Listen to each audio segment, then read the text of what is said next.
तो दोस्तों, किसान साथियों के लिए खास अपडेट है। कृषि विभाग के विभिन्न प्रकार के अनुदान या फिर सब्सिडी के लिए पोर्टल एक बार फिर से पुनः वो खोला गया। अगर आप भी विभिन्न प्रकार की सब्सिडी प्राप्त करना चाहते हैं, जैसे तारबंदी है, पाइपलाइन है, फुहारा है, डिग्गी है, तो इन सब के लिए आप आज ही आवेदन वो कर सकते हैं। आइए मैं आपको बताता हूं कि आपको ये आवेदन कहां से, कैसे, किस प्रकार और कब तक करना है, और इन सब के लिए आपको किन किन दस्तावेजों की आवश्यकता पड़ने वाली। और खास बात यह है कि इन सब प्रकार की जो सब्सिडी है, इनके आवेदन आप घर बैठे अपने खुद के मोबाइल से कर सकते हैं। अगर चाहो तो आप ई मित्र के माध्यम से भी करवा सकते हैं।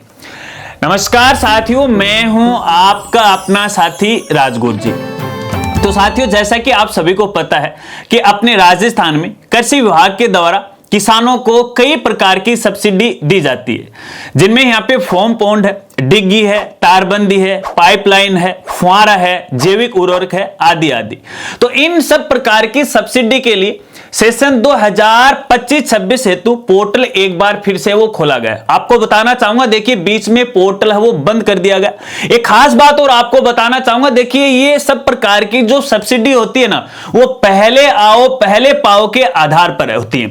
जैसे आपने पहले आवेदन कर दिया तो आपको इस सब्सिडी का लाभ है पहले वो मिल जाएगा। तो ऐसे में यहां पे देखिए सेशन 2025-26 के लिए आवेदन करने की अभी तक जो लास्ट डेट है वो 31 मार्च 2026 तक है। इसके बाद आपको मौका नहीं मिलेगा और इसके बाद यहां पे नया सेशन है वो शुरू हो जाएगा। तो ऐसे में आप आवेदन है वो कर दीजिएगा। चलिए, आवेदन के समय आपको कुछ दस्तावेजों की आवश्यकता पड़ेगी। तो साथियों, आपको मैं यहां पे बताना चाहूंगा, देखिए ये जो सब्सिडी होती है ना, वो अलग अलग प्रकार की होती है। तो कुछ सब्सिडी में एक दो डॉक्यूमेंट है वो अलग हो सकते हैं। बाकी यहां पे सामान्य तौर पे जो दस्तावेज होंगे, एक तो यहां पे देखिए जो भी व्यक्ति है आवेदन करना चाहता है उसका यहां पे आधार और जन आधार, इसके साथ साथ उसके नाम से बैंक खाता होना चाहिए, बैंक खाते की पासबुक है। इसके साथ साथ यहां पे जमाबंदी और यहां पे आपका खसरा और खसरे का जो मैप है, नक्शा है, वो होना चाहिए। खास बात यह है कि यहां पे देखिए जमाबंदी और जो मैप है या नक्शा है वो पटवारी द्वारा प्रमाणित होना चाहिए। ठीक है। इसके अलावा यहां पे देखिए कुछ सब्सिडी के अंदर बिल की भी आवश्यकता पड़ती है। यदि आपने यहां पे कुछ सामान खरीदा है तो उस बिल की भी आपको आवश्यकता पड़ेगी, हालांकि सबके लिए यहां आवश्यक नहीं है। अधिक जानकारी के लिए आप अपनी ग्राम पंचायत का जो भी कृषि प्रभारी है उनसे आप संपर्क कीजिएगा, आपको अतिरिक्त दस्तावेज की जानकारी भी है वो दे देंगे।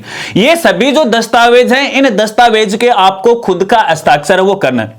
ध्यान रखना, यहां पे आपके जन आधार में आपका बैंक खाता वो लिंक होना चाहिए और आपके आधार में भी मोबाइल नंबर वो लिंक होना चाहिए, क्योंकि ओटीपी आएगी और इसके बगैर आप आवेदन है वो नहीं कर सकते। चलिए, ये तो कुछ दस्तावेज हैं जो आपको पहले ही तैयार करने। अब आवेदन आपको कैसे करना है, आप अपने मोबाइल से आवेदन कैसे कर सकते हो, साथ साथ में मैं आपको यहां पे स्क्रीन है वो दिखा देता हूं। पीसी की स्क्रीन देखिएगा आप। देखिए, सबसे पहले आपको राज किसान पोर्टल पे आना है, जो कि अपने राजस्थान के किसानों के लिए वो बनाया गया है। आप यहां पे इसका URL दे सकते हो, rajkisan.rajasthan.gov.in। इस पोर्टल पे आना है। कुछ इस तरह का इंटरफेस आपको दिखाई देगा। यहां पर आने के बाद देखिए आपको किसान या नागरिक लॉगिन है वो देखने को मिलेगा। मैं तो कंप्यूटर पे आपको दिखा रहा हूं, अगर आप मोबाइल में यूज कर रहे हैं तो ब्राउजर ओपन कीजिएगा और राज किसान पोर्टल है वो सर्च कीजिएगा, तो यहां पे देखने को मिल जाएगा।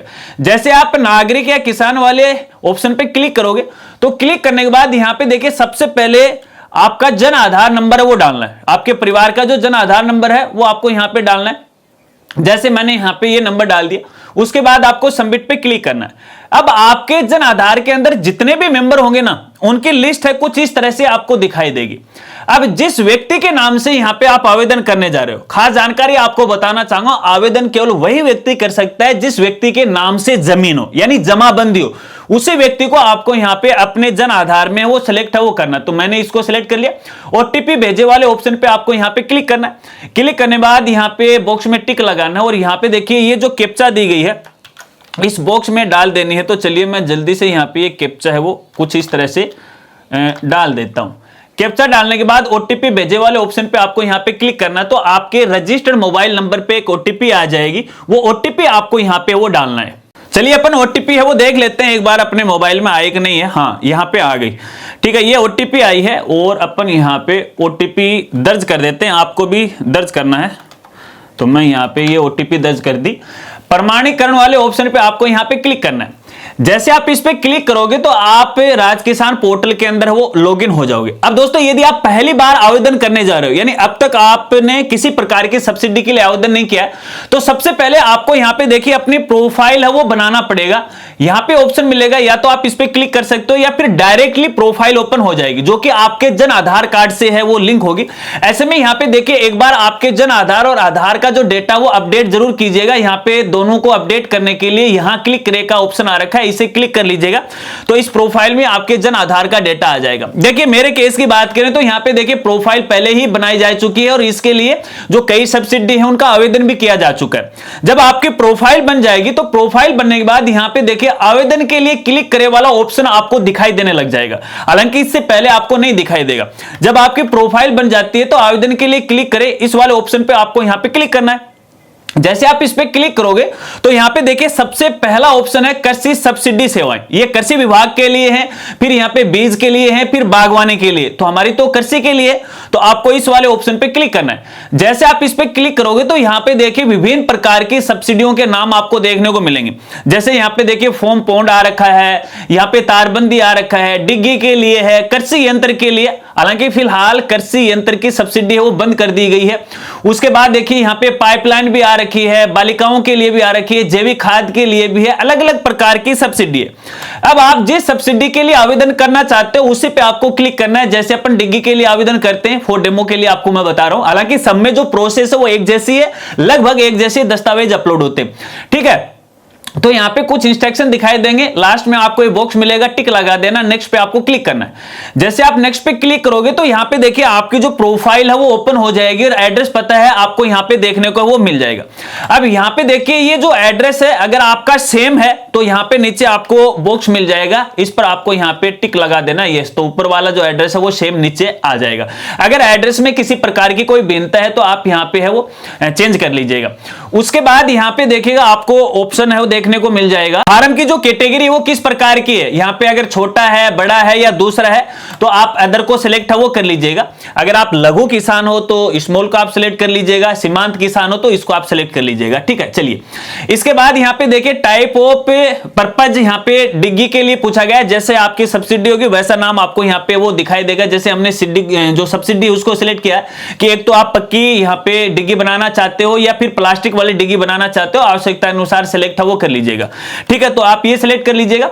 उसके बाद कुछ बेसिक जानकारी यहां पे देखिए, डिग्गी के लिए आवेदन करोगे तो आपके खेत के अंदर है कुआं होना जरूरी है, ध्यान रखना है। एक पंप होना जरूरी है, फुहारा भी होना आपके लिए जरूरी है, इसके बगैर आप यहां पे आवेदन नहीं कर सकते हो। तो यहां पे देखिए यहां पे सिंचाई अवेलेबल है क्या आपके खेत के अंदर, तो आपको यहां पे यस करना है, ठीक है।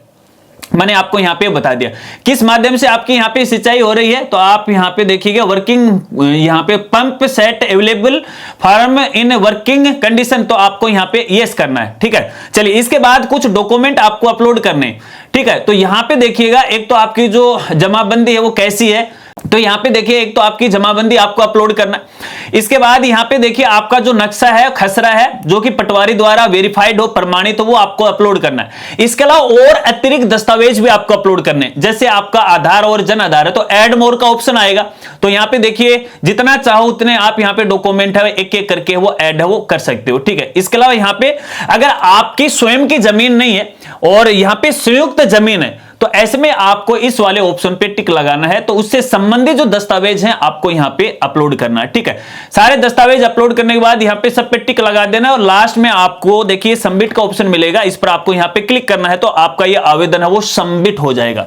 जैसे आप आवेदन यहां पे कर दोगे तो एक बार मैं फिर से डैशबोर्ड पे लेकर आपको चलता हूं। मैं फिलहाल ये फाइनल सबमिट नहीं कर रहा हूं। तो यहां पे जिसके लिए आपने आवेदन किया है उसका नाम आपको दिखाई देगा और उसका स्टेटस भी आपको यहां पे वो देखने को मिल जाएगा, ठीक है। तो फिलहाल देखिए मेरे केस के अंदर है डिग्गी के लिए अपन आवेदन किया था, तो फिलहाल इसका वेरिफिकेशन नहीं हुआ। तो बस आवेदन करने की यही प्रोसेस है। आशा रखता हूं अब आप अच्छी तरह से वो समझ गए होंगे। अगर आप चाहते हो सब्सिडी आपको मिले तो जल्दी से जल्दी आप आवेदन कर दीजिएगा। इसके अलावा इन सब प्रकार की सब्सिडी के लिए आपके किसी प्रकार के कोई सवाल है या फिर आपके सामने किसी प्रकार की कोई समस्या आ रही है तो बेझिझक आप मेरे साथ वो शेयर कर सकते हैं, कमेंट कर सकते हैं या डायरेक्ट इंस्टाग्राम के माध्यम से भी मुझसे जुड़ सकते हैं या मैसेज है वो कर सकते हैं। अगर वीडियो जानकारी आपको अच्छी लगी है तो लाइक कीजिएगा और इस वीडियो को अपने सभी किसान साथियों के साथ वो जरूर शेयर कीजिएगा। तो मिलते हैं फ्रेंड्स अगली एक नई वीडियो के साथ, नई अपडेट के साथ। तब तक के लिए जय हिंद, जय भारत।